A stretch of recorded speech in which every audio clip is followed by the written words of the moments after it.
Kaziranga is a triumph of wildlife conservation. There were just a handful of Indian rhinos here a century ago. Now there are more than 2,400, two-thirds of the world population. Wills and Kate paid a visit on their Indian tour. But local people say they're paying a high price for Kaziranga's success. July last year, and a 7-year-old boy is rushed to hospital. "I'm going to die," he cries. The forest guards were shouting, "Rhinoceros, rhinoceros." Then the forest guards suddenly shot me. Dilip, what is the condition of the wound now? Akash's father explains how the hospital tried to graft muscle from one leg to the other. It did not work well. Akash will never walk properly again. The park says it was a terrible mistake and paid his medical bills and $3,000 compensation.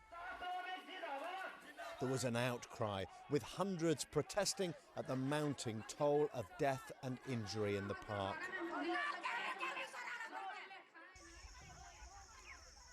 The issue is the park's ruthless anti-poaching strategy. We've been invited on night patrol. Oh, yes, there's a rhino just next to us. Here, you can see here. Park rangers have been given extraordinary powers to protect animals like him.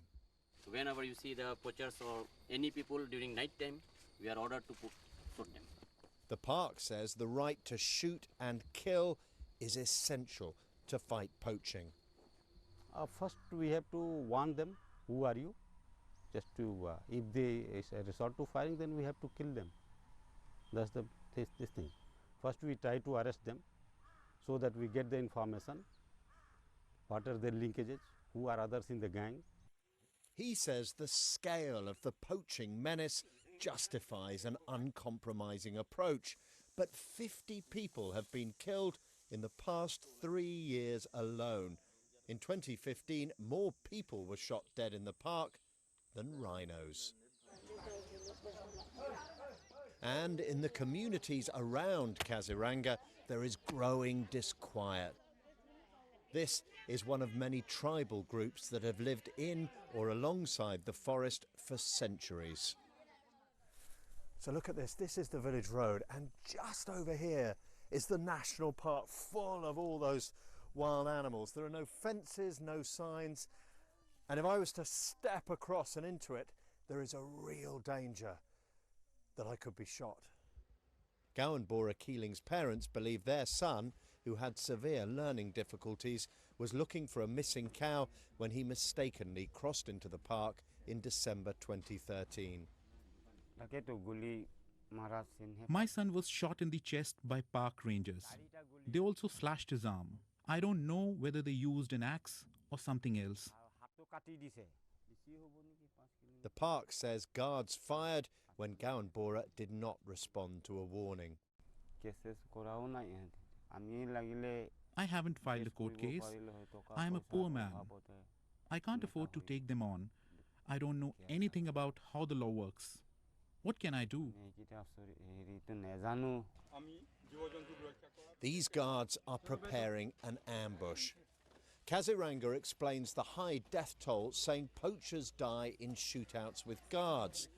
Now, firm figures are hard to come by, but according to the reports we can find, just one park guard has been killed by poachers in the last 20 years. Compare that to the more than 100 people shot dead by guards over the same period. The park is being run with utmost brutality. These are extrajudicial executions. There's no jury, there's no judge, there's no questioning.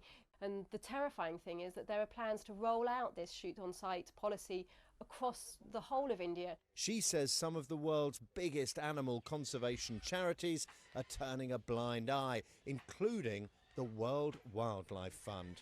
It has funded combat and ambush training for Kaziranga's guards and provided specialist equipment, including night vision goggles. Well, you know, the thing is, killing people, nobody is comfortable with killing people, right? What is needed is on-ground protection. This trade has to stop. If the poaching has to stop. The illegal trade in illegal rhino trade, horn. yeah. So that has to stop if poaching has to stop. But shouldn't WWF speak out? I mean, what do you think your donors would feel about WWF's involvement with a park which is involved with killing dozens and dozens of people, with maiming people? Well, as I said, that we are working towards it. We want the whole thing to reduce. We don't want poaching to happen.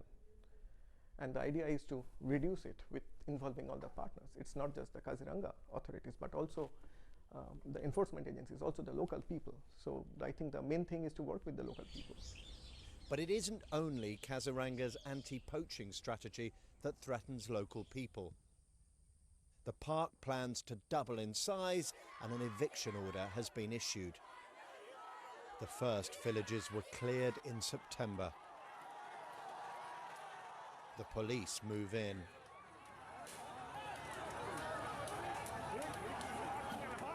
The villagers start throwing stones. The police respond first with tear gas, then live rounds. 2 people were killed.